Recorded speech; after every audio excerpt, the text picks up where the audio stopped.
If you've ever been at a soccer game, a school concert, a doctor's appointment, and you're smiling on the outside, but on the inside, your whole nervous system is screaming, "This isn't emotionally safe for me," I need you to hear this. The co-parenting ideal that you've been sold, sit together, smile together, celebrate together, can be actively harmful in a high conflict dynamic because your kids don't need a performance. They need a parent who is emotionally honest and regulated. And real quick, if you're listening to this and thinking, okay, that's me and I need help with what to actually do in that moment, I want you to book a call with me. We'll look at your specific dynamic and walk through the next best steps to protect yourself and your child from an emotionally unhealthy, toxic, or narcissistic co-parent.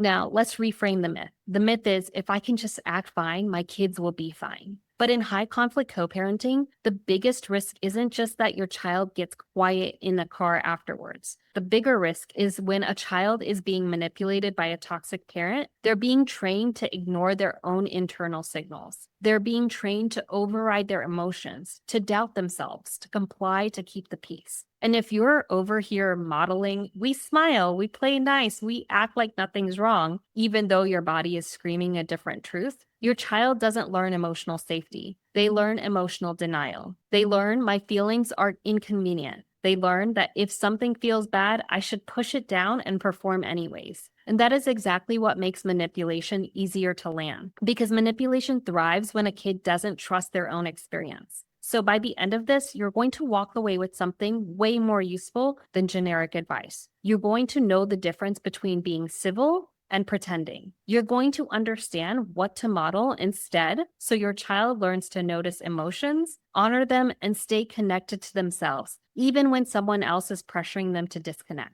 And I want to be very clear about this. You're not supposed to pretend. There's a difference between being respectful for your children and acting like everything is fine when it's not. What matters more than appearances is what your kids are learning from you. They can see when you're hurt. They can feel the tension. The lesson isn't this behavior is okay. The lesson is when something isn't okay, here's how we stay steady, honest, and safe without collapsing and without escalating. All right, so let's get practical, because if you stop pretending, the next obvious question is, what do I do instead? And the answer is you replace performative peace with something your kids can actually build their identity on: emotional honesty, neutrality, and regulation. So step one is this: you stop chasing the ideal co-parenting image and you start prioritizing emotional safety and reality-based modeling. Let's slow that down. In low conflict co-parenting, sitting together at events and doing the friendly thing can be fine.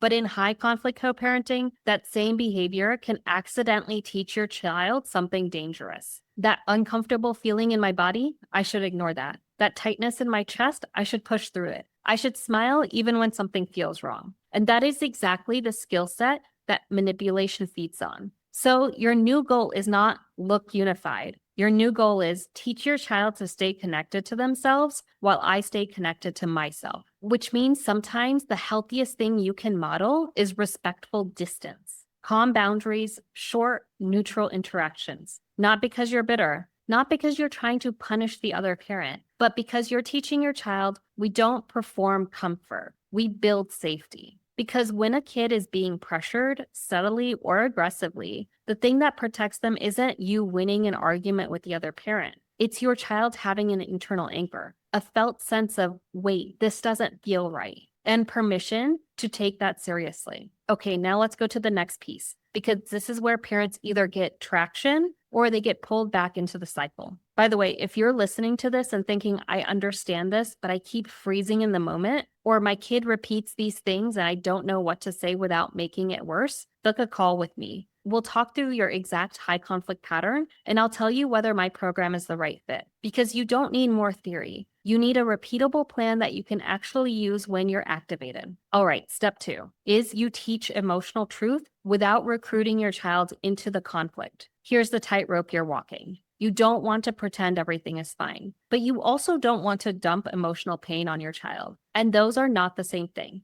So I want to give you a phrase to remember: truth without transfer. Truth without transfer means that you tell the truth in a child-safe way. You acknowledge what's real. You validate what your child is feeling, but you do not transfer the emotional burden of the situation onto them, because a child can handle reality. What they cannot handle is responsibility for your emotional stability. Let's pause on that. A lot of high road advice tells you to act like nothing's happening, but kids are not fooled by that. They are just confused by it. And confusion is fertile ground for manipulation. Because if your child feels something in their body, but the stable parent is acting like nothing is happening, they start doubting themselves. And once a kid doubts themselves, it's easier for someone else to tell them what to think, what to feel, and what really happened. So here are a few real life examples. Your child says, "Mom said you're the reason everything is hard," or "Dad said you don't pay for anything," or "Mom said you don't love me because you don't do what she wants." That moment hits like a punch. And most parents want to jump into defense. "I do love you. That's not true. Your mom is lying." But here's the problem. When you counterattack, your child feels like they're holding a live grenade. They're thinking, if I say the wrong thing, someone is going to explode here. So instead, you lead with a 3-part response. And I want you to actually hear how calm and clean this is. Part 1, you validate the experience of hearing it. "Wow, that's a really heavy thing to hear." Part 2, you remove the child from the role of messenger or judge. You don't have to sort that out. That's adult stuff.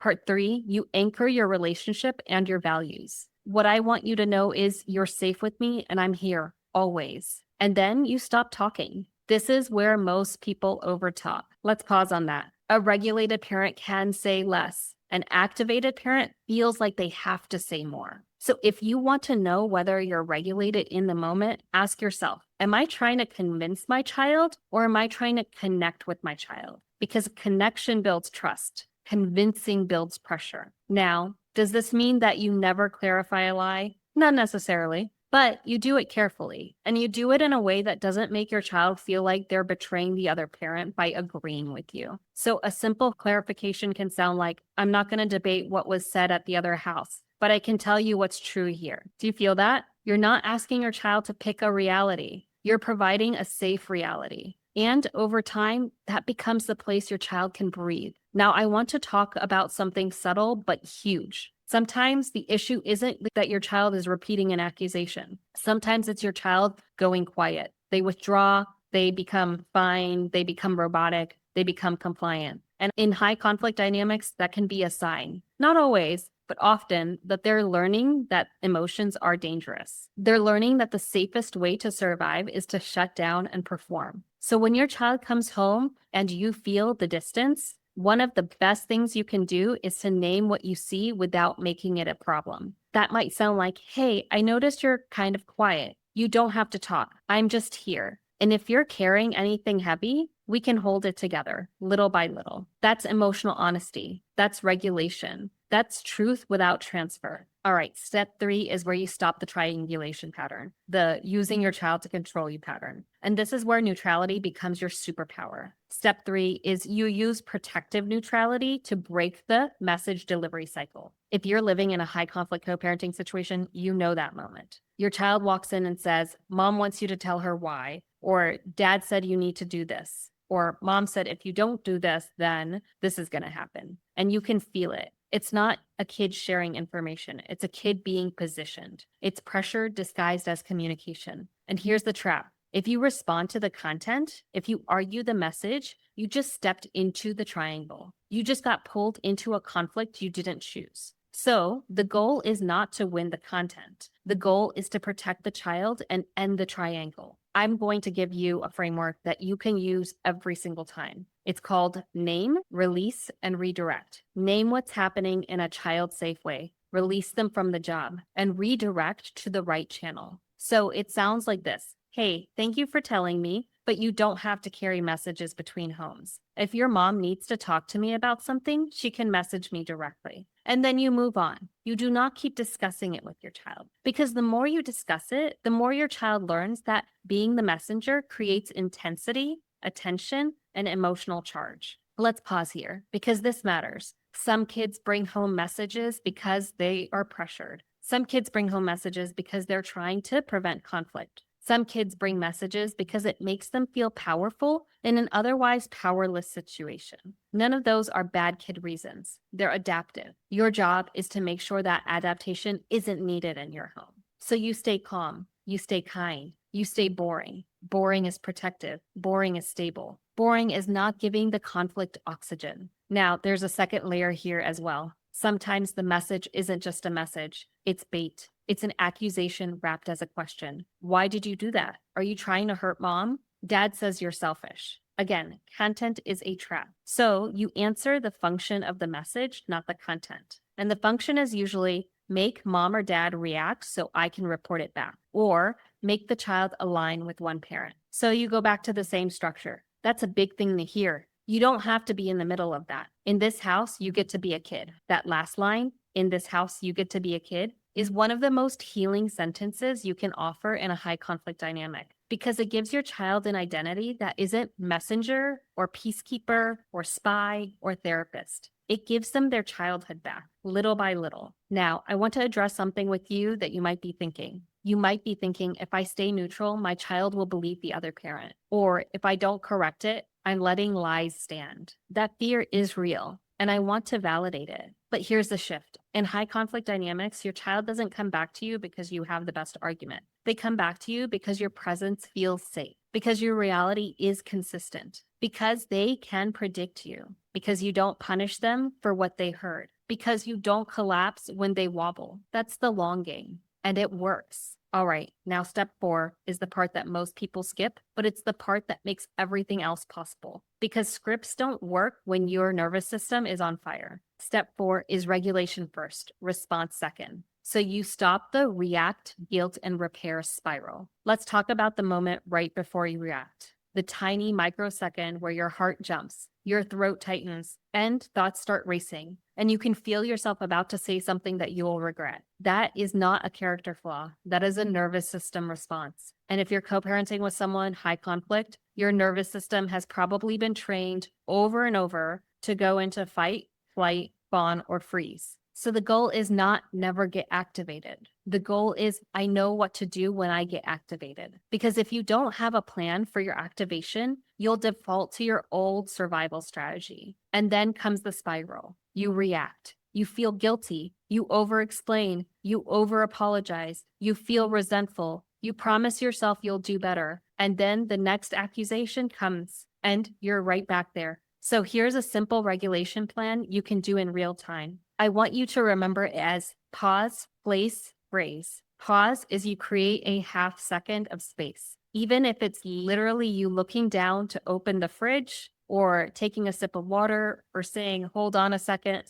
Place is you put your attention somewhere on your body that is neutral. Feel your feet or the chair under you or the countertop under your fingers. This brings you out of the mental chaos and back into your body. Phrase, use a pre-decided line, not a perfect line, a practice line, because practice lines save you when your brain goes offline. Here are a few that you might want to steal from me. I hear you. I need a minute to think. Thank you for telling me you're not in trouble. I'm not going to talk about the other parent, but I will listen to how you feel. That sounds like a lot. Want a hug or do you want some space? Now, let's pause on one sentence you just heard. You're not in trouble. If you take nothing else from this video, take this. Because so many kids in high conflict dynamics share something and immediately scan your face for danger. They're thinking, did I make mom mad? Did I make dad mad? Am I going to pay for this? So when you can calmly say you're not in trouble, you are building the emotional safety that makes truth possible. And truth is what breaks manipulation, because manipulation needs secrecy, fear, and confusion. Regulation and safety disrupt all three. Now, the last piece of step 4 is repair, because you will mess up sometimes. You will have days when you're tired and you snap. You will have moments where you say too much. The goal is not perfection. The goal is repair. A high conflict dynamic often teaches kids that conflict equals rupture, that if someone is upset, love disappears. So when you repair, you teach the opposite. You teach we can be human and still be safe. A clean repair sounds like, hey, earlier my tone was sharp. That's not your fault. I'm working on staying calm and I'm sorry. You're safe with me. That's it. No speeches, no over justifying, no turning it into your child reassuring you. Just clean, grounded repair. Now, I want to pull all 4 steps together into one quick, repeatable North Star because you're going to need a sentence to come back to when you're tired. Here it is. I can be civil without pretending. I can be honest without recruiting. I can be neutral without being weak. I can be steady even when it's hard. And that's the stable parent path. And the reason this matters so much is because your child is learning something bigger than co-parenting. They're learning a life skill. How do I honor my emotions when someone else is pressuring me to abandon them? That's what protects them now and later in friendships, in dating, in work environments, in situations where power and pressure show up. So if you've been trying to act fine because you thought that was the best way to protect your child, I want to let you off the hook. You were trying. You were doing what you were told, and now you know better. Now you can do something that actually works in high conflict dynamics. You can model self-trust. You can model boundaries. You can model emotional honesty and regulation. And that is how kids come back. Not overnight, not always in a straight line, but in little signs. More openness, more softness, less walking on eggshells energy. Quicker repair, more can I tell you something moments. These moments do matter. And if you want help building your personalized, repeatable plan for those moments, the accusations, the messages through your child, emotional withdrawal, event stress, exchanges, book a call with me. We'll look at what's happening in your specific dynamic,